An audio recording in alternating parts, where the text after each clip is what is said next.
Bonjour les amis, bonjour à toutes, bonjour à tous. 18 mars 2026, il est 15 heures. Nous allons continuer à explorer les récits apocryphes que la majorité des Bibles ont décidé de ne pas révéler au public. Je vais vous parler aujourd'hui des veilleurs. Connaissance interdite, les veilleurs, expliqué dans le livre d'Hénoch. Il existe une histoire si controversée, si interdite, qu'elle a été exclue de la plupart des Bibles. Une histoire d'êtres célestes d'une puissance inouïe connue sous le nom de veilleurs. Des anges qui un jour sont descendus sur terre et ont partagé avec l'humanité une connaissance défendue, altérant à jamais le cours de notre existence. Mais le véritable mystère est le suivant: pourquoi Dieu a-t-il interdit cette connaissance? Pourquoi ces secrets si séduisants et pourtant si dangereux nous ont-ils été cachés? Dans le livre d'Hénoch, un ancien texte précieux, conservé principalement dans la tradition de l'Église orthodoxe éthiopienne, nous trouvons un récit qui apporte des réponses troublantes à ces questions. Ce livre nous raconte que les veilleurs ont transmis des savoirs qui ont donné à l'humanité un pouvoir immense sur la nature, la technologie et même sur leurs semblables. Mais ce pouvoir avait un prix terrible. Un prix qui allait engendrer la corruption, le chaos et la destruction.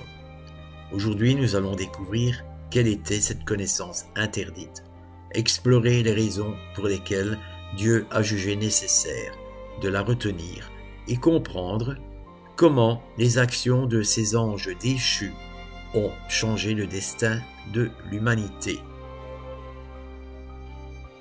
Ces secrets ont-ils été cachés pour nous protéger? Ou avait-il un enjeu bien plus profond, bien plus fondamental? Plongeons ensemble dans l'histoire cachée des veilleurs et du savoir qui a redéfini notre monde. Dans le livre d'Hénoch, nous sommes introduits à un ordre d'anges appelé les veilleurs ou grégorives en certaines traditions. Ces êtres puissants avaient été chargés par Dieu d'une mission sacrée: observer et guider l'humanité naissante, tels des bergers bienveillants, veillant sur leurs troupeaux. Mais certains de ces anges ont fait bien plus que simplement observer. Menés par un chef charismatique nommé Semiasa, une faction de 200 veilleurs a pris une décision fatidique.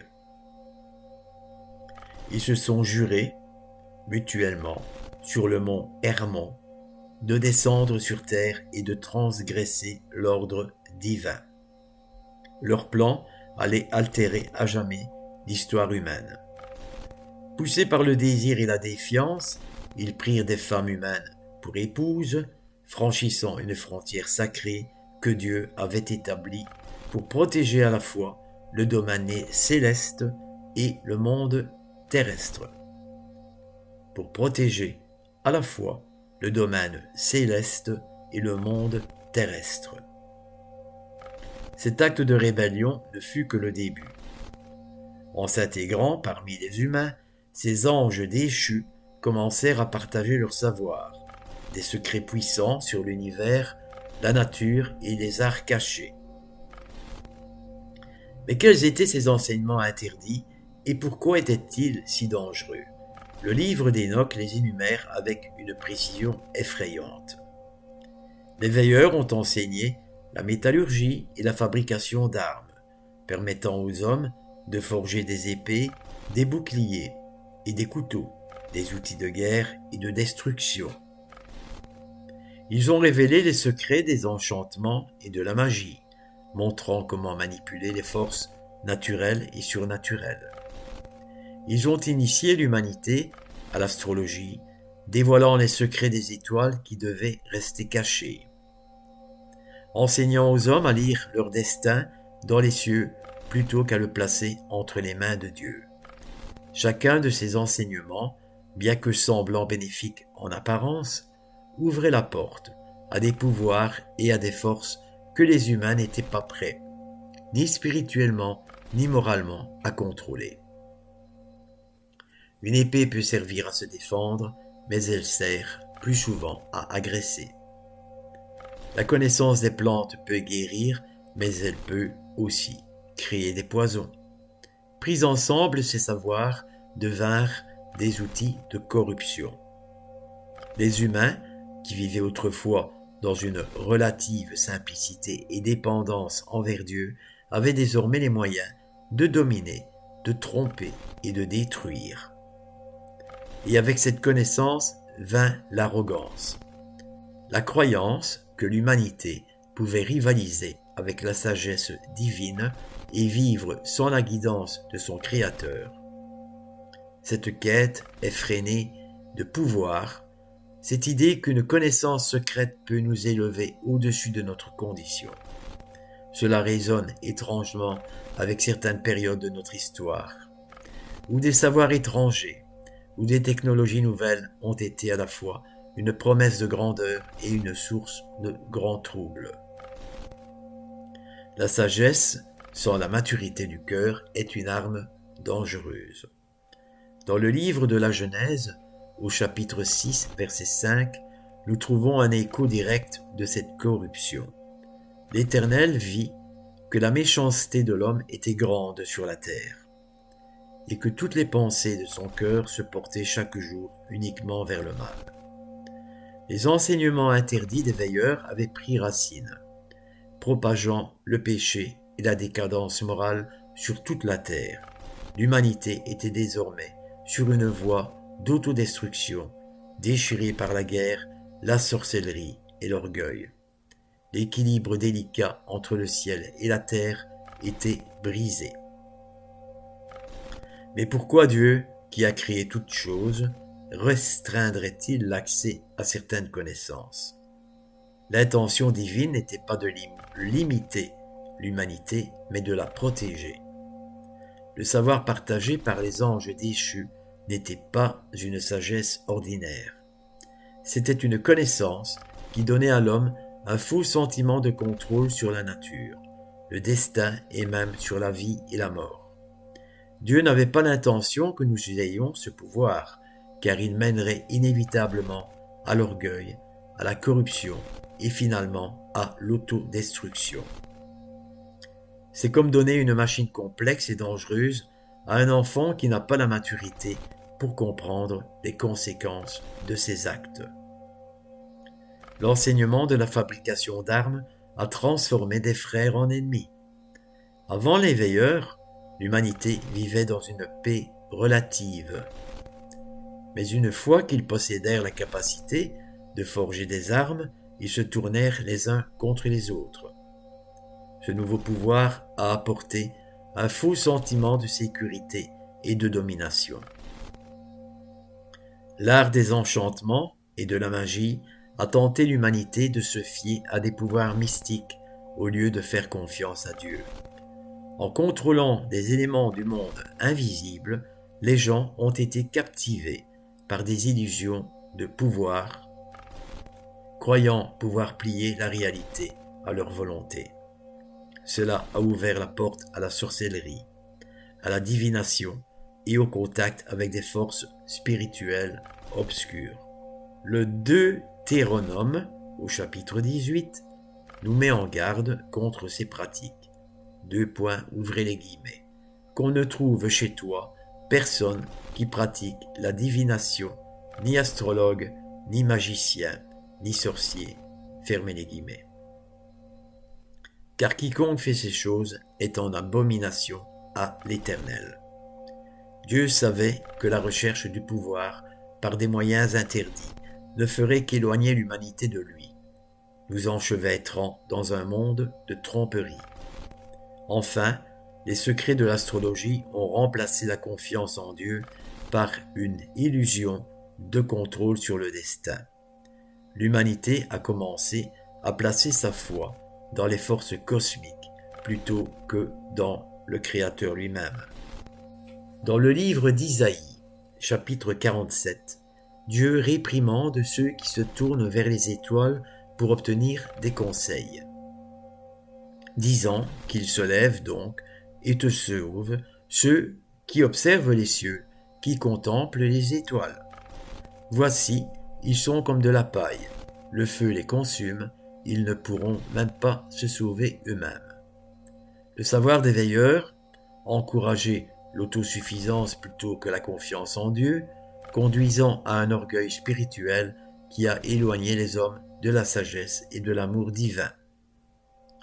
Dans sa sagesse infinie, Dieu a compris que certaines connaissances ne causeraient que du tort si elles n'étaient pas accompagnées de la maturité et de la perspicacité spirituelle pour la gérer. Ces enseignements offraient le pouvoir sans la responsabilité, la connaissance sans la sagesse et l'influence sans l'humilité. Ce savoir nous a été caché non pas comme une restriction, mais comme une protection. Mais le mal était fait. L'humanité avait goûté à un pouvoir qui corrompt et divise, la plaçant sur une voie de destruction.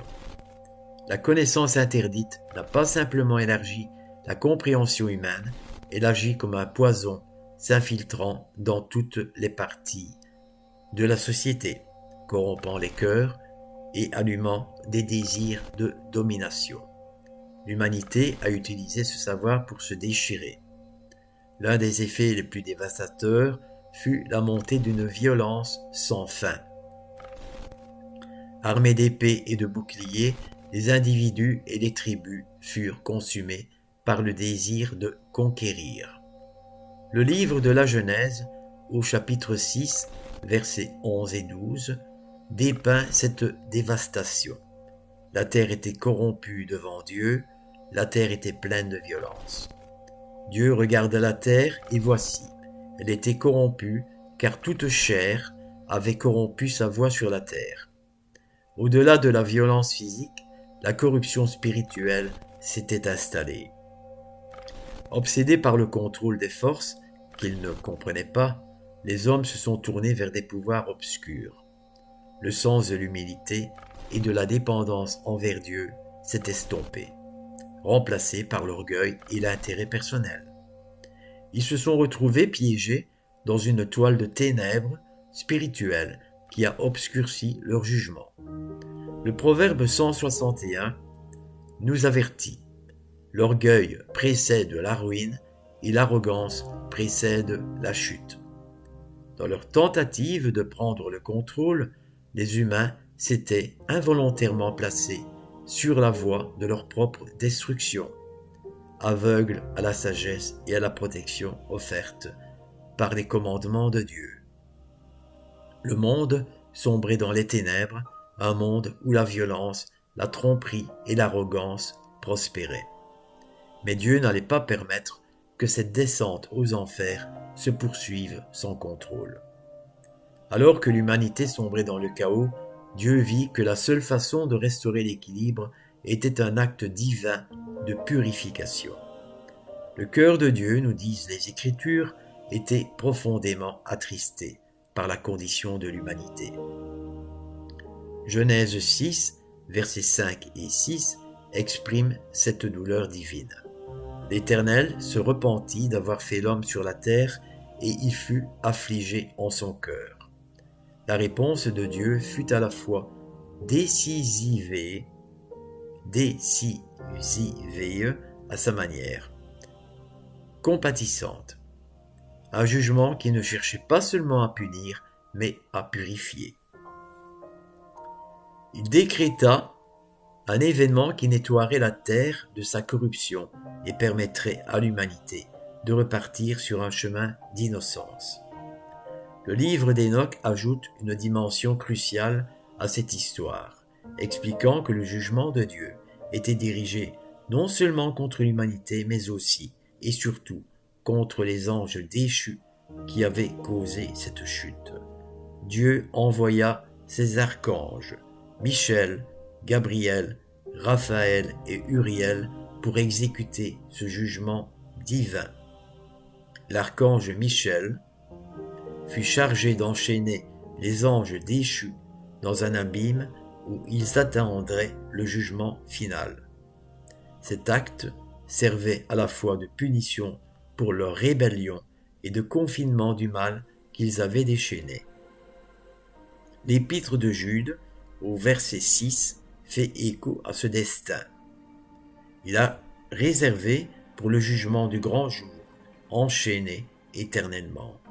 Dans les ténèbres, les anges qui n'ont pas gardé leur rang, mais ont abandonné leur propre demeure.